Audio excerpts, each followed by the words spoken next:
नमस्कार. कधीकधी दुखणारा दात काढल्यावर कसं एकदम हायसं वाटतं नाही का? पण त्या रिकाम्या जागेकडे दुर्लक्ष केलं तर? हे किती गंभीर असू शकतं याचा आपण कधी विचार केलाय का? आज आपण याच मोठ्या गैरसमजाबद्दल बोलणार आहोत. खरंच, खूप दुखणारा दात एकदाचा काढला की आपल्याला किती बरं वाटतं? सगळ्या वेदना संपतात आणि असं वाटतं की चला, सुटलो बुवा एकदाच या त्रासातून. आणि मग साहजिकच मनात विचार येतो की अरे, तोंडात अजून 31 दात तर आहेतच की, मग फक्त एका दातानं काय एवढा फरक पडणार आहे? पण जरा थांबा, हाच विचार पुढे जाऊन खूप महागात पडू शकतो. ही खरं तर एक खूप मोठी चूक ठरू शकते. कारण दातांमधली ती एक छोटीशी रिकामी जागा डॉमिनोजच्या खेळासारखी असते. एक डॉमिनो पडला की बाकीचे जसे एकामागोमाग एक पडत जातात, तसंच समस्यांची एक साखळीच सुरू होते. डेंटिस्ट यालाच डॉमिनो इफेक्ट असं म्हणतात. तर मग हा डॉमिनो इफेक्ट सुरू कुठून होतो? पहिला डॉमिनो कुठे पडतो? तर तो पडतो थेट आपल्या तोंडाच्या आतच. सुरुवातीचे जे काही बदल होतात ना, ते थेट आपल्या दातांवरच परिणाम करतात. एक साधं उदाहरण घेऊया. समजा पुस्तकांनी गच्च भरलेले एक कपाट आहे. त्यातून आपण मधलंच एक पुस्तक काढून घेतलं तर काय होईल? बरोबर ओळखलत. आजूबाजूची पुस्तकं त्या रिकाम्या जागेत ढळतात, कलतात. अगदी अगदी तसंच आपल्या दातांचंही होतं. आणि मग जेव्हा हे दात असे हलायला, सरकायला लागतात, तेव्हा त्याचे परिणाम लगेच दिसायला लागतात. आपली चावण्याची जी पद्धत असते ती पूर्णपणे बदलते. आपलं हसणं सुद्धा बदलून जातं. आणि सगळ्यात महत्त्वाचं म्हणजे अन्न नीट चावता येत नाही. आता पडतो दुसरा डॉमिनो. समजा खालच्या जबड्यातला एखादा दात काढला गेला, तर काय होतं माहितीये? त्याच्याबरोबर वरचा जो अगदी निरोगी चांगला दात असतो ना, त्याला खाली आधारच मिळत नाही आणि मग तो हळूहळू खाली सरकू लागतो आणि काही काळात तोही सैल होऊन पडून जातो.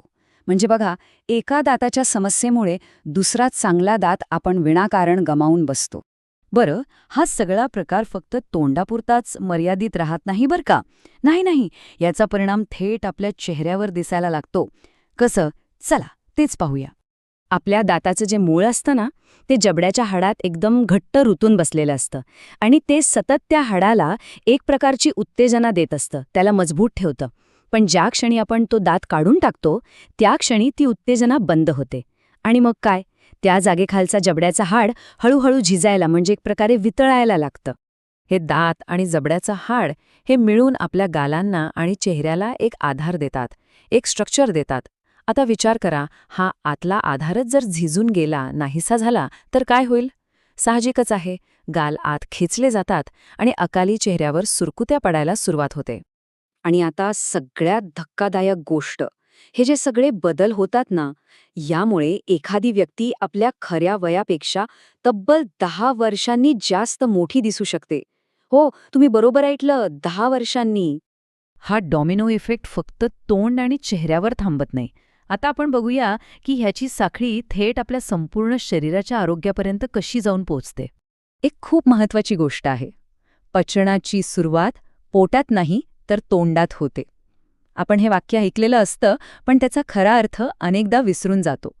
आपली पचनक्रिया पोटात नाही तर घास तोंडात घेतल्या क्षणीच सुरू होते.